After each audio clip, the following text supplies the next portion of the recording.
Hi, I'm Elizabeth from Doyle & Doyle, and today we're going to be talking about Art Deco jewelry. We've just entered a new year, 2020, and a lot of people are interested in the 1920s. They're looking back to that period, the Roaring 20s, when everything was fabulous. So we're going to be talking about some of the amazing pieces from that period.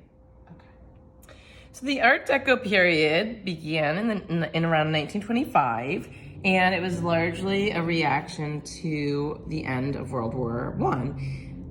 During World War I, women were actively in the war effort, and their fashions changed. They were able to wear pants, short sleeves, cut their hair shorter, and when the war ended, they didn't necessarily want to go back to the restrictive fashions before the war. So the jewelry that they wore reflected those changes. Like bobbed hair lent itself really well to long drop earrings. These are beautiful. They are platinum topped with these yellow gold screwbacks. Screwbacks for non-pierced ears were really popular during the time as well.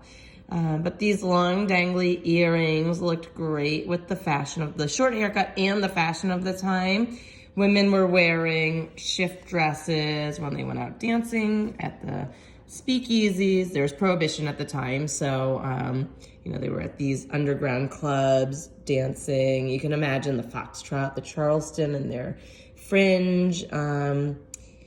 These necklaces would have been worn long, either a sautoir or just on a long, beautiful chain, and they looked great over those loose shift dresses.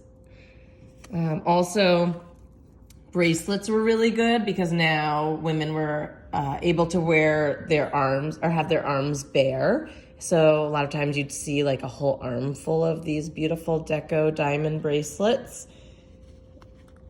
Art Deco was also, they were modernizing jewelry at the time, so they were moving away from the Art Nouveau, the sinuous flowing lines, into these straight line designs, influenced by machines and industrialization. This ring, oh, I love it. It's coral and onyx. It's such a bold combination, so graphic. Kind of reminds me of the Chrysler Building, which is one of our iconic Art Deco buildings here in New York. It was built, they started construction in 1928, so really towards the beginning of Art Deco, but well into the period of design. And you can see how this sort of reflects that architecture. Everything was related at the time. So Art Deco jewelry was related to architecture and design in general. This is another great graphic ring.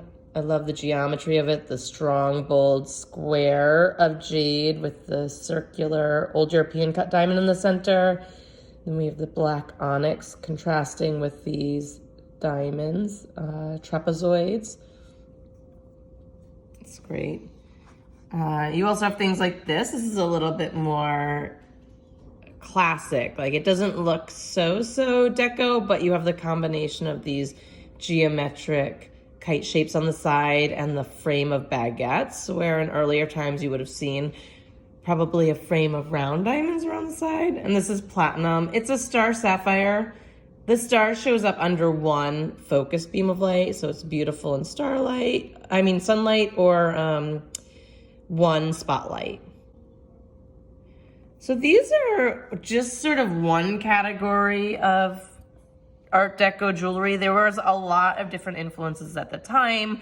Like we see Egyptian revival influenced by archaeological finds, or we see Orientalism by the opening up of Asia. There's Chinese influence, Japanese influences. You see the influence of ballet russe, which was so popular at the time too. And we'll be covering different categories of Deco jewelry in upcoming videos. So that's just the tip of the iceberg when it comes to Art Deco jewelry. There are so many fabulous styles and categories. So hit subscribe to see more.